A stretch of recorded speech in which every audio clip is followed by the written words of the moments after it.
देखिए 10 नंबर पर ध्यान दीजिए। 10 नंबर में क्या कहता है, देखिए इस 10 नंबर प्रश्न में जो आपको हम एक बात बताए थे, देनदार पर एडजस्टमेंट, 4 एडजस्टमेंट देनदार पर होता है। ये चारों एडजस्टमेंट का इसमें सवाल, इस सवाल में जिक्र किया हुआ है। इसको थोड़ा गौर से समझिएगा तो फिर कहीं दिक्कत नहीं होने वाला है। इसमें आपको सबसे पहले लखनऊ स्टोर का तलपट आपको दिया हुआ है। डेबिट बैलेंस में बहुत सारा आइटम है, क्रेडिट बैलेंस में बहुत सारा आइटम है, ठीक है। तो आपको क्लोजिंग मतलब एडजस्टमेंट जो है उसमें आप पूरा भजिया लीजिए कि आपका कैसा कैसा एडजस्टमेंट है। सवाल लंबा होने वाला है। यहाँ भी ट्रेडिंग और पीएल का यहाँ भी पहुंचेगा ही पहुंचेगा, ये पक्का बात है, ठीक है। देखिए तो इसमें क्या सब दिया हुआ है, सबसे पहले कि क्लोजिंग स्टॉक 35,000 का है, क्लियर। बैंक खर्च 200 रुपया और बीमा खर्च 300 रुपया क्रय से संबंधित है, ठीक है। ये एडजस्टमेंट क्या होगा, तो जब आपने जो बैंक चार्ज दिया होगा जो पीएल अकाउंट के डेबिट में जाने वाला है और इंश्योरेंस एक्सपेंस जो पीएलडीआर में जाने वाला है, उसमें 200 रुपया बैंक चार्ज में और 300 रुपया इंश्योरेंस में जो परचेज से रिलेटेड है, लेकिन गलती से बैंक चार्ज और इंश्योरेंस एक्सपेंस में दे दिया गया है। तो ये तो है परचेज से संबंधित, तो ये परचेज में होना चाहिए लेकिन गलती से इसमें चला गया है, इसीलिए इस बात को ध्यान रखना है, ठीक है। ये एडजस्टमेंट क्योंकि तुरंत में आपका ये काम होगा, ये दूसरा एडजस्टमेंट का, ठीक है। तो आपका जो ये बैंक चार्ज और बीमा चार्ज है, इस आइटम को भी आप ट्रायल बैलेंस में खोज लीजिए कि ये एडजस्टमेंट बैंक चार्ज और बीमा से रिलेटेड है।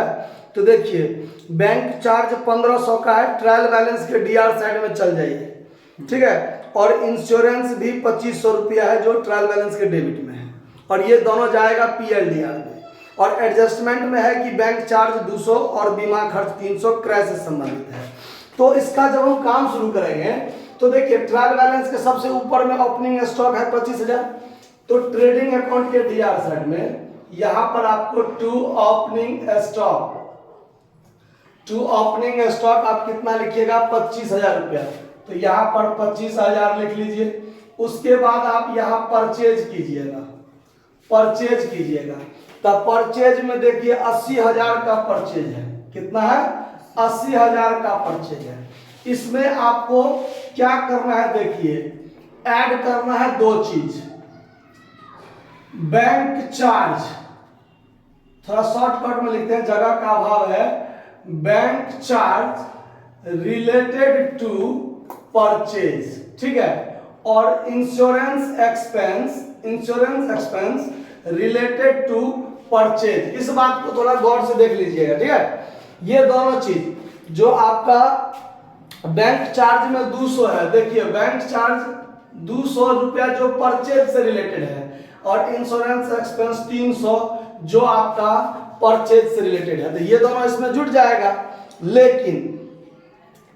लेकिन अब देखिए, और इस दोनों को जब जोड़िएगा तो हो जाएगा कितना, 80,500, और फिर इसमें से लेस होगा परचेज रिटर्न। तो सवाल में एक मिस्टेक है कि क्रेडिट सेस में देखिए रिटर्न आउटवर्ड 5,000 लिखा हुआ है ना, लेकिन हिंदी में बिक्री वापसी लिख दिया है।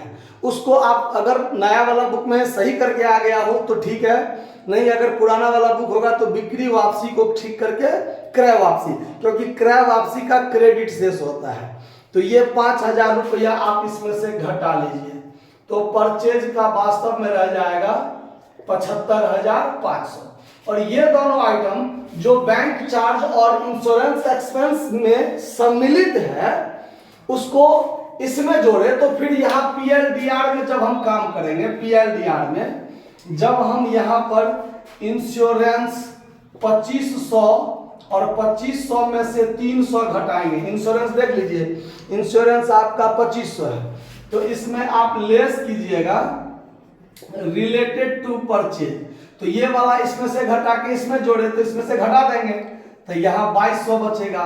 और एक बैंक चार्ज है, बैंक चार्ज, तो बैंक चार्ज 1500 है, उसमें 200 उसमें से भी घटेगा, और यहाँ लिखाएगा रिलेटेड टू परचेज, तो यहां से भी घटेगा तो 1300, और ये 200 और 300 इसमें क्या हो गया, ऐड हो गया। ठीक है, तो इसका एडजस्टमेंट हम दोनों जगह काम कर चुके हैं।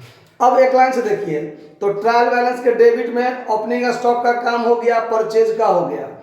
क्रय वापसी जो है रिटर्न इनवर्ड, तो हिंदी में विक्रय वापसी होना चाहिए, जबकि इंग्लिश में रिटर्न इनवर्ड ठीक है, तो उसको ठीक करके विक्रय वापसी होना चाहिए, क्योंकि विक्रय वापसी का डेबिट शेष होता है। तो ये जो रिटर्न इनवर्ड है ये सेल्स में से घटेगा, तो सेल्स कितना है, 2 लाख, देख लीजिए।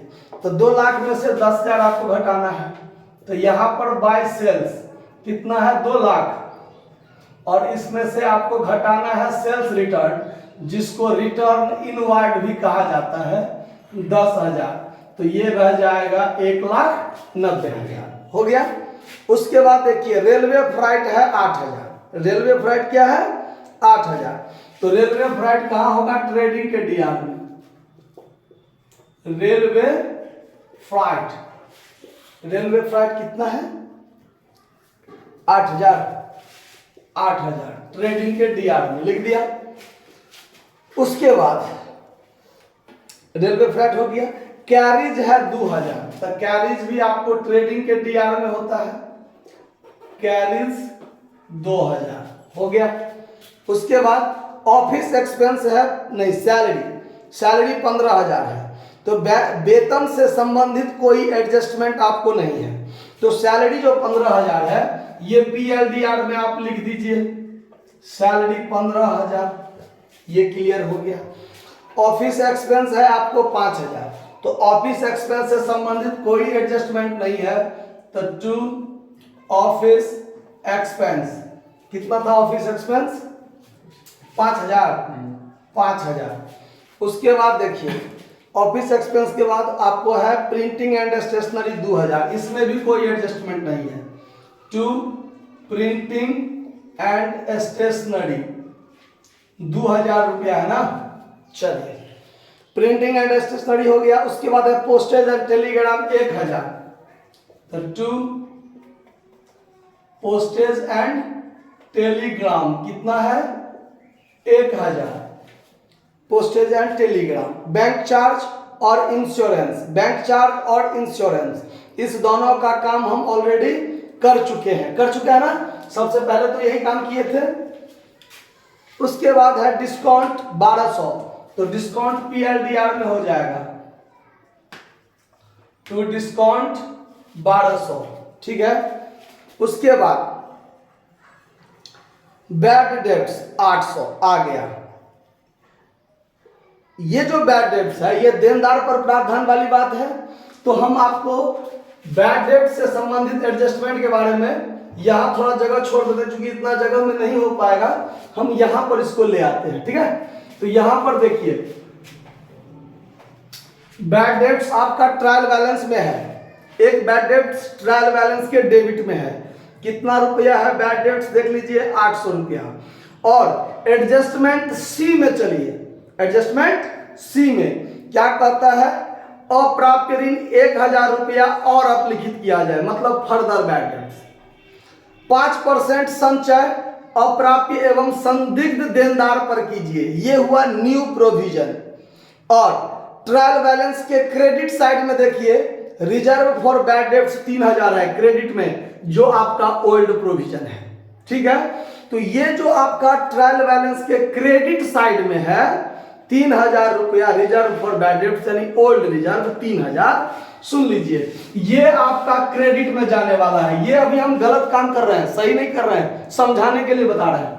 यहां by old bad debts reserve 3,000 रुपया, ये आपका क्रेडिट में जाने वाला है, क्योंकि ये लाभ का बात होता है, क्लियर।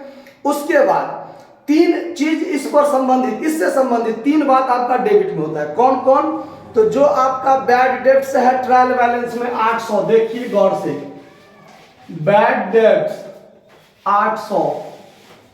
उसके बाद एडजस्टमेंट में है आपका further bad debts, further bad debts कितना, 1,000। सुनिए ये जो एडजस्टमेंट में है फर्दर बैड डेब्ट्स 1,000, ये चीज आपका यहां सन्ड्री डेटर में से घटेगा।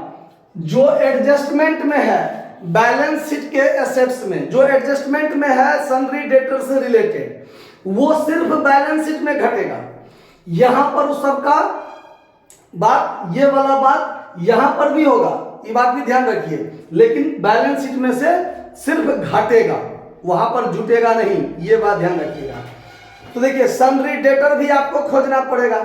तो ट्रायल बैलेंस के सबसे नीचे सन्ड्री डेटर है 31,000, तो सन्ड्री डेटर 31,000 हो गया। इसमें से एडजस्टमेंट कहता है जो ट्रायल बैलेंस बनाने के बाद कि हमारा फर्दर बैड डेट्स रुपया बुरा है 1,000, तो ठीक है घटा दीजिए। अब ये बचा 30,000, 800 पहले से बुरा था, 1,000 और बुरा था, 1,800 हुआ। और अब कहता है कि हम नया में न्यू प्रोविजन करेंगे। क्या करेंगे? हमारा देनदार पर बुरने की संभावना है, new provision for bad debts, हमारा बुरने का भी संभावना है कितना? 5%, तब 1,500 बुरने की संभावना है, तब 1,500 घटा लीजिए, कितना बचा? 28,500। तो यहां पर 1,500 ऐड कीजिए, यहां 1,500 ऐड कीजिए, जिसको हम लोग न्यू प्रोविजन कहते हैं। न्यू प्रोविजन थोड़ा शॉर्टकट में लिखते हैं। अब देखिए ये 3 चीज है डेबिट में जाने वाला, 3 चीज 1,500, 1,000, 2,500, 25, 8, 3,300 डेबिट में जाने वाला 3,300, और क्रेडिट में बैड डेट्स रिजर्व में जाने वाला 3,000। अगर हम ऐसे ही छोड़ दें, इधर 3,300 लिख दें, इधर 3,000 रहने दें, हमारा आंसर में कोई फर्क नहीं पड़ेगा, लेकिन बनाने का तरीका में फर्क पड़ जाएगा, आपका गलत माना जाएगा। तो सही क्या होगा? तो देखिए हमारा पहले से बुरा हुआ 800 है, 1,000 और बुड़ेगा, 1,800 बुड़ेगा, 1,500 नया में प्रावधान कर रहे हैं कि बुरने की संभावना है। देखिए जैसे हमने इस साल करेंट ईयर में 1,500 रुपया प्रावधान किया कि हमारा बुरने की संभावना है, लेकिन अगर हमारा ये 1,500 रुपया नहीं बुरा मान के चलते हैं, तो ये मेरा तो लाभ का भाग है वो बचा हुआ है ना, कि नहीं बचा हुआ है? तो ऐसे ही ये जो ओल्ड प्रोविजन 3,000 है, हम पिछले साल 3,000 का प्रावधान ऐसे ही डेबिट में किए होंगे, लेकिन वो रुपया मेरा नहीं बुरा, वो रुपया मेरा नहीं बुरा। जब नहीं बुरा तो वो रुपया हमारा लाभ का बात हो जाएगा, जो ट्रायल बैलेंस के क्रेडिट में आ जाएगा। अब जब अगले साल आएंगे तो अगले साल 800 देख रहे हैं कि ये 800 पहले से बुरा हुआ है, 1,000 और बुर रहा है एडजस्टमेंट में, 1,500 प्रावधान, तो 3,300 बुरने की संभावना है। लेकिन इस 3,300 में से 3,000 तो हमारा पहले से व्यवस्था है, 3,000 मेरा पहले से व्यवस्था है। तो इस साल मेरा नया में वास्तव में घाटा कितना लगा? तो 300 में घाटा लग रहा है मेरा। तो इस 3,300 को टोटल जोड़ लेंगे, 3,300 को टोटल जोड़ लेंगे, और ये वाला आइटम इधर नहीं लिख के इसमें से 3,000 घटा देंगे और यहां लिखेंगे old provision, old RDD, reserve for doubtful debts. तो हमारा बैड डेट्स के नाम पर कितना रुपया आएगा? मात्र 300 आएगा। ये चारों एडजस्टमेंट समझ में आ गया ना, कि कोई दिक्कत? अगर ये तीनों का जोड़ अगर यहाँ 3,000 से कम हो जाता, 2,700 हो जाता, तो यहाँ पर 3,000 लिखे थे ना, उसको अंदर में लिखते और 2,700 ये तीनों को जोड़ के इधर घटा लेते। समझना है क्या बात? लेकिन डेबिट वाला ज्यादा हो गया, तो ओल्ड प्रोविजन जो क्रेडिट वाला था उसको इसमें से क्या कर लिया मैंने? घटा लिया। हो गया बात? अब देनदार पर 2% संचय कर लिए, अब 2% देनदार पर छूट भी बनाइए। देनदार को 2% छूट की भी व्यवस्था कर रहे हैं कि अगर आप हमको दे देते हैं तो हम आपको 2% क्या कर रहे हैं? छोड़ देंगे। तो यहां पर लेस करेंगे फिर एक बार, देखिए डिस्काउंट ऑन डेटर 2% छोड़ रहे हैं, 28 गुना 56 1 57, 570 रुपया छोड़ देंगे, 27,930 रुपया। समझ में आ रहा बात? चलिए देखिए अब क्या करेंगे, गर्मी तो है ना। देखिए तो ये तीनों चीज, चारों चीज समझ में आ गया बात, क्योंकि यही एक आपको ज्यादा दिमाग में उजराएगा, यही पॉइंट, और कोई पॉइंट नहीं है। तो देनदार वाला बात हो गया, यहां पर कर लिए। अब पीएल अकाउंट से संबंधित कोई आइटम मिलेगा तो यहां पर लिख लेंगे, क्योंकि यहां खाली रखे हुए हैं अभी हम। देखिए बैड डेट्स लगा, इनकम टैक्स, इनकम टैक्स अगर आपको मिलेगा तो ये व्यवसाय का खर्च नहीं है, ये आपका पूंजी में से घटेगा। तो इनकम टैक्स जब पूंजी में से घटेगा तो यहाँ पर सबसे पहले कैपिटल रख लेते हैं, उसमें हम क्या करेंगे, नेट प्रॉफिट जोड़ेंगे। इंटरेस्ट ऑन कैपिटल वाला सब एडजस्टमेंट तो नहीं है कहीं पर, जो पूंजी पर ब्याज देना है नहीं है। तो यहाँ पर हमको जो नेट प्रॉफिट आएगा उस नेट प्रॉफिट को जोड़ेंगे, जोड़ने के बाद जो आइटम आएगा उसमें से लेस करेंगे इनकम टैक्स। ये भी आहरण का एक रूप होता है, ठीक है। या लाइफ इंश्योरेंस प्रीमियम, अगर हम अपना लाइफ इंश्योरेंस पॉलिसी के लिए प्रीमियम देते हैं तो वो भी ड्राइंग्स कहलाता है, ठीक है। उसके बाद अगर स्पष्ट ड्राइंग्स रहेगा तो ड्राइंग्स घटाएंगे, इंटरेस्ट ऑन ड्राइंग्स रहेगा तो वो घटाएंगे। अगर नेट प्रॉफिट वाला बात ही कह दे, नेट प्रॉफिट के बदला नेट लॉस होगा तो वो भी घटता है। तो ये सब चीज ध्यान रखना पड़ेगा। चलिए, तो इनकम टैक्स 2000 घटाएंगे यहाँ पे आके, इनकम टैक्स 2000 घटाएंगे यहाँ पे आके। जब हम कैपिटल में नेट प्रॉफिट जोड़ लेंगे टोटल होगा उसमें से 2000 घटाएंगे। चलिए, तो अब हो गया इनकम टैक्स। Rent receivable 1000। देखिए रेंट रिसीवेबल, रेंट रिसीवेबल संपत्ति, अगर कुछ भी रिसीवेबल में हो तो वो संपत्ति होता है। अगर यहाँ रेंट रिसीव्ड रहता तब आमदनी हो जाता, लाभ का बात हो जाता, तब यहाँ लिखे, लेकिन रेंट रिसीवेबल है तो संपत्ति हो जाएगा। तो यहां लिखेंगे रेंट रिसीवेबल। कितना है रेंट रिसीवेबल? 1000, यही है ना। कैश एट बैंक 15000, तो यहां हो जाएगा कैश एट बैंक 15000। उसके बाद क्या है? फर्नीचर। तो फर्नीचर पर डिप्रिसिएशन वाला बात भी है कहीं पर, देखिए फर्नीचर पर 10% डिप्रिसिएशन है। फर्नीचर है कितना का? 20000 का। तो यहां पर लिखेंगे फर्नीचर, फर्नीचर 20000 है, 2000 डिप्रिसिएशन लग जाएगा, less depreciation at the rate of 10%। तो ये 18000 हो जाएगा और ये 2000 डिप्रिसिएशन यहाँ आ जाएगा। To depreciation on furniture, furniture कितना रुपया? 2000 रुपया, ठीक है। उसके बाद फर्नीचर हो गया। ऑफिस इक्विपमेंट है 10000 और ऑफिस इक्विपमेंट पर भी 1500 डिप्रिसिएशन 15% लग रहा है, तब 1500 लगेगा।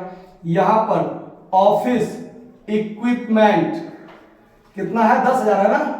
10000 का 15% 1500, यहाँ less depreciation at the rate of कितना?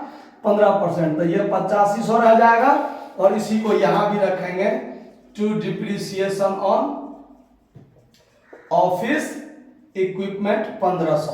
गौर से समझिएगा एक एक पॉइंट को, ठीक है, तब समझ में आएगा। उसके बाद सन्ड्री डेटर वाला काम ऑलरेडी कर चुके हैं। बिल्डिंग है 50000, तो 50000 पर भी 5%, यानी भवन पर भी 5% डिप्रिसिएशन है। यहां पर बिल्डिंग कितना है? 50000, लेस करेंगे depreciation at the rate of 5%, तो 2500 घट जाएगा, 47500 रह जाएगा और यहां पर हो जाएगा टू डिप्रिसिएशन ऑन बिल्डिंग 2500 रुपया हो गया। चलिए, लायबिलिटी साइड की, डेबिट साइड का सारा आइटम क्लियर हो गया। अब आइए क्रेडिट सेल्स में। सेल्स का काम हो चुका है, परचेज रिटर्न का काम हो चुका है, रेंट 3500। तो रेंट 3500 ये पीएल के क्रेडिट में हो जाएगा, क्योंकि ये रेंट आमदनी है और क्रेडिट सेल्स है। रेंट तो अगर नॉर्मली रहता डेबिट में तो खर्चा होता, क्रेडिट में है तो आमदनी होगा, क्रेडिट में रखेंगे। सन्ड्री क्रेडिटर है 20000, सन्ड्री क्रेडिटर 20000, ये लायबिलिटी हो गया। सन्ड्री क्रेडिटर कितना हो गया? 20000 रुपया, ठीक है।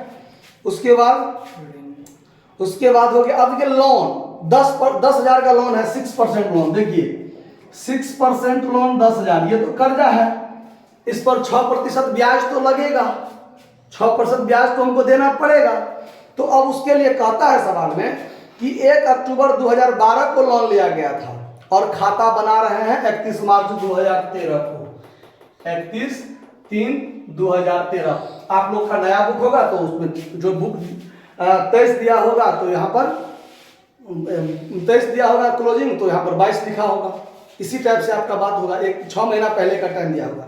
यानी 1 अक्टूबर 12 को लोन लिया, 31 मार्च 2013 को खत्म करना है। तो अक्टूबर, नवंबर, दिसंबर, जनवरी, फरवरी, मार्च, 6 महीना का ब्याज तो लगेगा मेरा। तो यहाँ पर हम 6 महीना का ब्याज इस पर देंगे। तो ऋण पर ब्याज देने से हमारा ऋण क्या होता है, बढ़ जाता है, तो इसमें ऐड हो जाएगा interest on loan for 6 month, 6 month. तो इसका 6%, 600 पूरे साल का होगा, तो 6 महीने का 300 होगा, तो लोन हो जाएगा 10,300। और ऋण पर ब्याज मेरे लिए क्या है, खर्चा, तो यहां पर हो जाएगा टू इंटरेस्ट ऑन लोन, कितना रुपया, 300। इसका ऊपर में चर्चा कर लिए हम, ठीक है। उसके बाद है लोन लग गया, सैलरी ऑइंग्स है 1500, सैलरी ऑइंग्स आउटस्टैंडिंग सैलरी का दूसरा नाम, आउटस्टैंडिंग सैलरी का दूसरा नाम। तो ये ट्रायल बैलेंस के भीतर है तक कर्जा हुआ, क्या हुआ, सैलरी ऑइंग्स 1500, ठीक है, 1500। उसके बाद क्या है, कैपिटल 40,000, कैपिटल 40,000 था, कैपिटल 40,000 तो यहां लिख लेंगे हम लोग, ठीक है। उसके बाद बैड डेट रिजर्व है पुराना वाला, इसका काम हो चुका है, एक एडजस्टमेंट रह गया, क्लोजिंग स्टॉक 35,000, तो यहां पर बाय क्लोजिंग स्टॉक 35,000, तो इस 35,000 का यहां भी चर्चा होगा, क्लोजिंग स्टॉक 35,000। अब सवाल खत्म हो जाएगा, लंबा सवाल था। अब आप इसका जब जोड़ कीजिएगा तो देखिए, तो यहां पर काम कीजिएगा आप, यहां पर ये खाता बंद कीजिएगा, यहां पर बंद कीजिएगा, तो ये हो जाएगा आपका 2,25,000, और 2,25,000 में से इस सबको घटाइएगा, जो बचेगा वो आपका क्या हो जाएगा, ग्रॉस प्रॉफिट, सीडी। ये आ जाएगा यहां पर बाय ग्रॉस प्रॉफिट बीडी। फिर यहां पर तो खाता नहीं बंद होगा, खाता बंद होगा यहां पर, क्योंकि इसी का ये पार्ट है, तो ये इसका टोटल जो घटा के आएगा वो कितना आया घटा के, देखिए ये हुआ 2,25,000 हुआ, माइनस 25 और 75, 1,10,500, 1,10,500 घटा दीजिए, 1,14,500 है ग्रॉस प्रॉफिट, ये हो गया आपका 1,14,500, यहां भी 1,14,500, 14 3 17 1 18, 1,18,000 यहां हो जाएगा टोटल, 1,18,000 यहां हो जाएगा टोटल। अब 1,18,000 में से आपको घटाना है 22 और 3 25, 25 25 13 कितना हो जाएगा 38, तो 3800 इसमें से घटा दीजिए, 3800 जब इसमें से घट जाएगा, 3800 तो 15 5 20 20 2 22 22 21 23 24 24 25 25 2 26 26 2 28 28,700 हुआ ना, 28,700 माइनस 28,700, आप लोग भी घटाइए, हो सकता है ठकाने में मेरा कहीं गलती हो जाए। और फिर 300, 85,200 हमको आया है, इसमें कितना हो गया है 83,130, इसका मतलब कहीं गलती तो नहीं किया ना,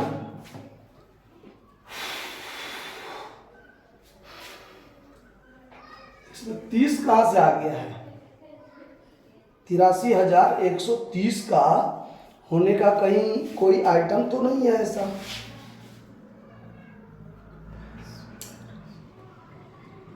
एक मिनट देखिए, एक आइटम हम लोग छोड़ दिए थे इसीलिए ऐसा हुआ है, ठीक है। यहां पर जो डिस्काउंट ऑन डेटर 570 दिए थे, इसको हम लोग कहीं लिखवे नहीं किए, छोड़ दिए हैं, तो यहां पर लिख दीजिए टू डिस्काउंट ऑन डेटर, या यही लिख दीजिए टू डिस्काउंट ऑन डेटर 570। अब घटाइए 570 और घटाइए उसमें से, और देखिए कितना आता है, इसमें से माइनस कर दीजिए 570, 84,630, इसका मतलब कहीं घटा में गलती की है, 1 मिनट रुकिए फिर से घटाते हैं, 1,18,000, 1 लाख ये ठीक है, ये ठीक है, 14 3 17 18,000, ठीक है। 1,18,000 में से बारी बारी से घटाइए, 300,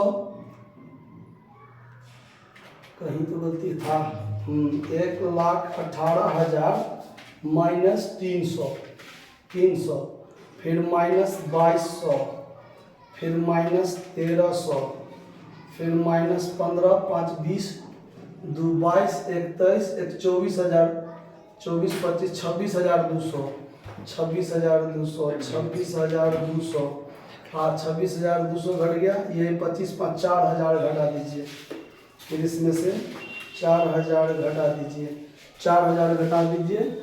आप फिर यहाँ पर 870 घटा दीजिए, 870 घटा दीजिए, 83,130। ठीक है, ठीक है, कितना आया 83,130। तो ये 83,130। कभी कभी जल्दी के चक्कर में अंठकानी जोड़ते हैं, इधर उधर हो जाता है।